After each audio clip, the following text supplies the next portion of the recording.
Rainbow Six Siege had always been the awkward middle child of the tactical shooter genre. Unlike the two other games that dominated the market, Rainbow Six Siege almost entirely focuses on fighting in small, contained indoor environments, with a few 哦，exceptions. 真的有人吗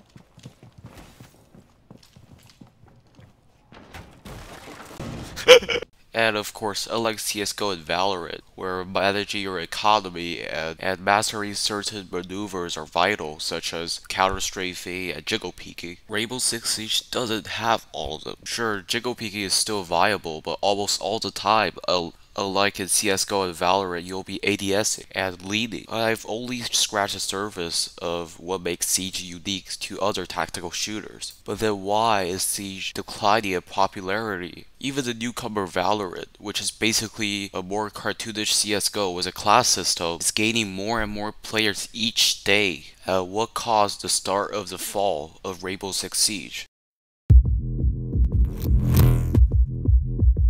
Well, the first main problem can be found right at the Steam store page. As you can see, there are several editions, such as the Standard Edition, the Operators Edition, the Deluxe Edition, etc. Well, based on personal experience, I bought the game Standard Edition during a Steam summer sale, and it was like $5, so I can't resist. However, when I finished downloading and booted up the game, you'll notice that you won't have any characters available, and the only character you can play as during matches is Recruit. Well, let's take a look at Valorant, which also have a class system. Sure, it doesn't give you all of the operators in the first place, but they gave you about 5 or 6 unique characters, so the players actually have interest in the game. You might be thinking, Valorant's business model is drastically different from Rainbow Six Siege, right? Since Valorant is free to play and Siege is obviously not. Well, it will actually make more sense for Siege to give the players more operators in the first place because people actually bought this game, and it would actually make sense for Valorant to not give any characters out at all because the company wants to incentivize players to skip the grind. So how hard is it to get one operator? Well, let's look at the year 1 operators. Let's take Thatcher as an example. Well, Thatcher and other Pathfinder or the operators available back at launch cost 1000 renown or credits each, and if you play newcomer or casual and win, you'll gain an average about 250 credits each match. And if you lose, you'll gain an average about 180 credits per match. Well, that means that the player have to play at least 4 matches to get Thatcher. And you may think that this progression model is not so bad. Well, if you think about it, there are 20 Pathfinder operators. 20. And most of them are specifically designed for newcomers to ease them through the Siege experience. Of course, these kind of progression systems aren't that unusual. MOBAs do these all the time, which they take credits to unlock a new character. Well, let's go back to Valorant for a minute. Whenever you want to unlock a new character, you can just activate a contract, and these contracts are completely free. However, you have to progress through different levels of the contract. And to progress through the contract, you need to gain XP, which you get from playing matches. This is a great progression system, where unlike in Siege, leveling up actually matters. All am I saying is, this progression system is really a handicap to the more hero-based system of Siege.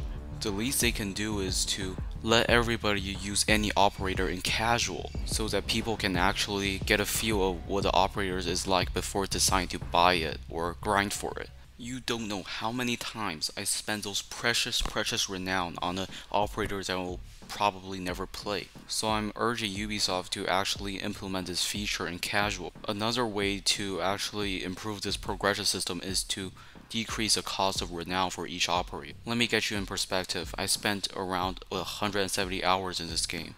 Obviously, I bought all the cheapest operators first, and then I took a 3-month break, which Ubisoft made a deal where if you play Rainbow Six Siege Extraction, you can get a bunch of premium operators for free. So naturally, I downloaded the demo because there's no way I'm paying $60 for Asset Flip, and eventually claimed my award, for which I got a few operators that cost 10,000 renown apiece. So I actually only bought 5 premium operators, 3 on the attacker side and 2 on the defending side. This is just way too much. You know how long I grinded for Sam Fisher? I grinded casual and unranked for 2 weeks. And that's too long to play as Sam Fisher. This is absolutely unbelievable. And with the operators getting more and more expensive each season, for which the most expensive operators actually cost 25,000 renown. 25,000 renown. How is this possible? How are people just letting Ubisoft getting away with this?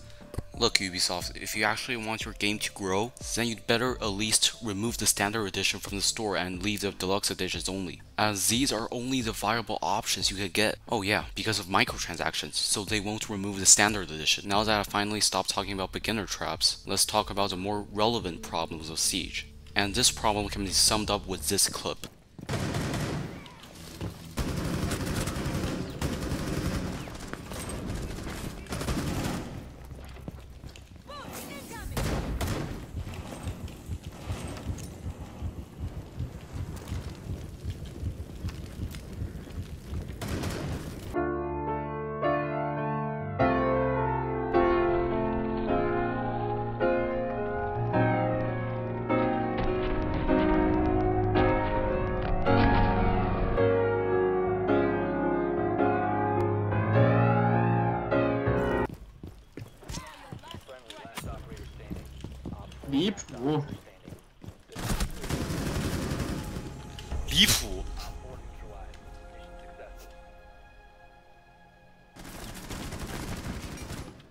LMGs are so overpowered in this game. You can basically clear any angle you want for free without intel.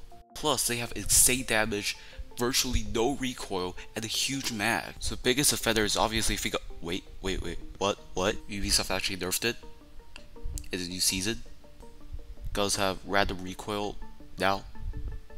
Oh well, that's good to know. But that doesn't stop me from complaining a lot though. For some reason, along with this nerf, at least in the test server, they added angled grips to all the LMGs. Why? Before this nerf, the only thing holding back LMGs is basically the long reload times and the long ADS times. And after this nerf, you're giving them angled grips that gives you lower ADS time? What are you thinking, Ubi? Please remove this immediately. Actually, in my opinion, the biggest reason that LMGs are so OP in this game is mainly because it encourages you not to use the assault rifle counterparts. For example, here's Capital, or Brazilian Big Boss. I have nothing wrong with this operator. He is such a good operator in my opinion. He has area denial and with smoke darts for site executes. The problem is with the loadout. For primaries, he can bring a Paris 308, which is a decent assault rifle, but he can also bring the M249 LMG. And guess what? The damage and fire rate of the two weapons are exactly the same. However, the LMG have lower recoil and a bigger mag. So why would you use a Paris 308? There is almost no reason not to bring the M249 to the table, as it actually does not, this accounts to every LMG in the game by the way, reduce your movement speed, and Capital is already a 3-speed operator. Honestly, I wouldn't have a problem with LMGs having no recoil, decent fire rate, and a big magazine. The main reason is obviously it is against the ethos of Rainbow Six Siege. As an attacker, if you don't scout out positions correctly or miss some of your shots, you're basically done so. However, the LMG works against all of this. Insane pre-fire capabilities? Check. High damage? Check.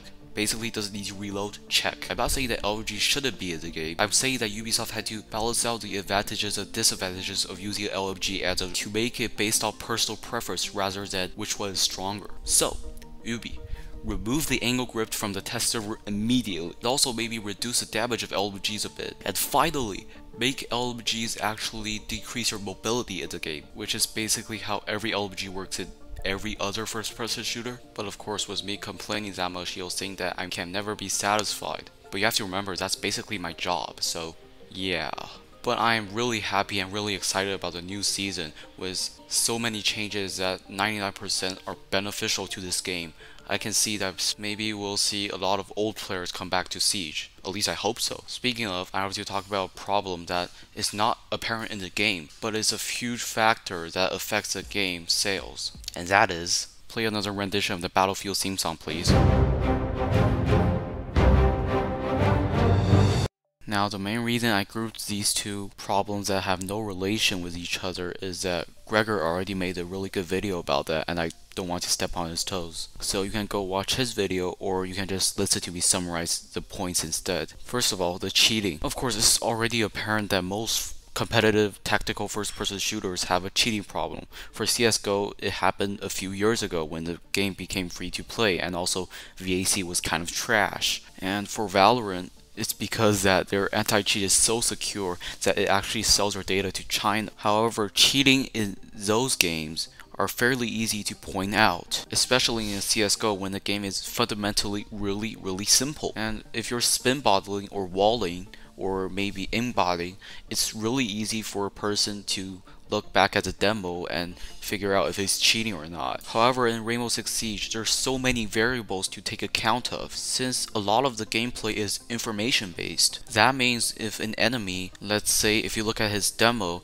he didn't have any info before he killed you, but you also have to take account that maybe his teammates called out your position, or maybe you're playing in a very predictable spot where the enemy just pre-fired. And on top of that, there's droning, there's destruction, just so many variables that the anti-cheat system have to take account of. This is also why a game like Warzone have so many cheaters, mainly because the map is so big and there's so many hiding spots. It's really hard for the anti-cheat system to actually detect a cheater. And of course, there is a statement made in Gregor's video that said that Rainbow Six Siege is mainly client-based, which means third-party software can trick the game into thinking that you have 20k bullets left, or maybe every hole you shoot is a Maverick hole. Bullets are Maverick holes. Oh, we might be screwed then.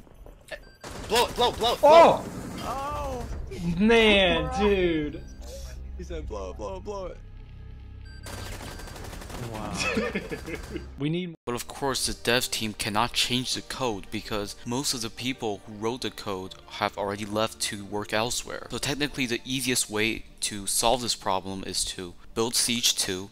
I mean, it is about time. The game is 7 years old. It is basically on its last breath, and it is using an engine from 10 years ago. But of course, time will tell if Ubisoft can actually solve this problem. And with the new season, there's a lot of changes coming to the anti-cheat system. For example, the reputation system, which actually detects people who have too many team kills and actually reward people who's playing the game like real people should, which I think is a really good change and could possibly, make the community less toxic. I don't know, at least in Asia the community is pretty wholesome. And lastly is the marketing. Personally, I think Ubisoft is flip-flopping on the fact that they want to focus on casuals or sweat lords. But the thing is, I don't think Rainbow Six Siege is a game for like really casual players, because there's so much knowledge involved to actually have fun. I've watched countless tutorials and guides on operators and maps, and I still consider myself a casual swine. Personally, I think the easiest way to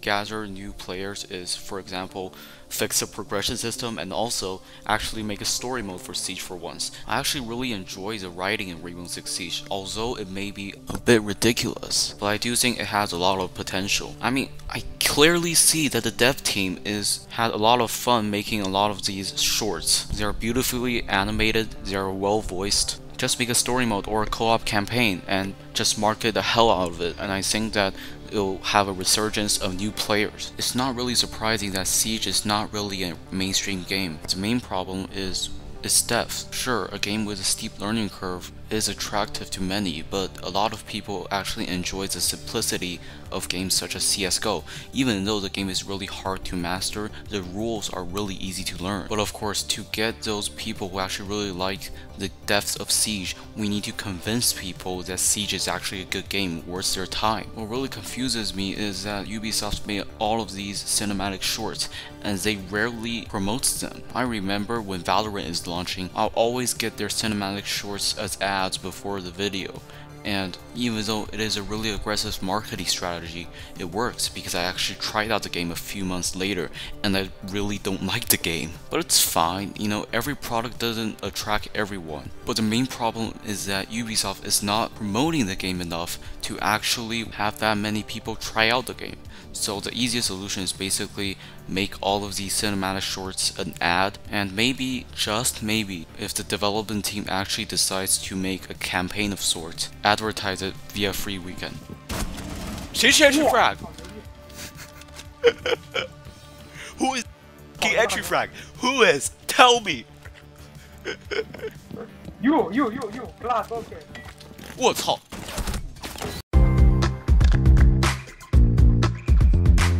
Siege is a game targeted toward a very specific audience. If you really enjoy the prep phase of Valorant where you are strategizing with your teammates to win the round, you're probably like Rainbow Six Siege a lot. And that is because half of the routes in Siege what you're attacking is exactly that. You're gathering intel and executing a plan in a specific way to win the route. Rainbow Six Siege is obviously more tactical than shooter. With one-shot headshots in the game, positioning and situational awareness is vital. And if you enjoy games such as CSGO for their low time to kill and fast-paced gameplay, you'll probably not like Siege that much, and that's okay. Siege is probably one of the least accessible shooters out there besides Wilson shooters, and for a game so unique, I would say Siege surviving for 7 years is really impressive. And I hope with the new season Operation Brutal Storm bringing a lot of improvements and changes to the table will bring back a portion of the old audience along with more new players. But of course, time will tell. Thank you very nice people for watching till the very end.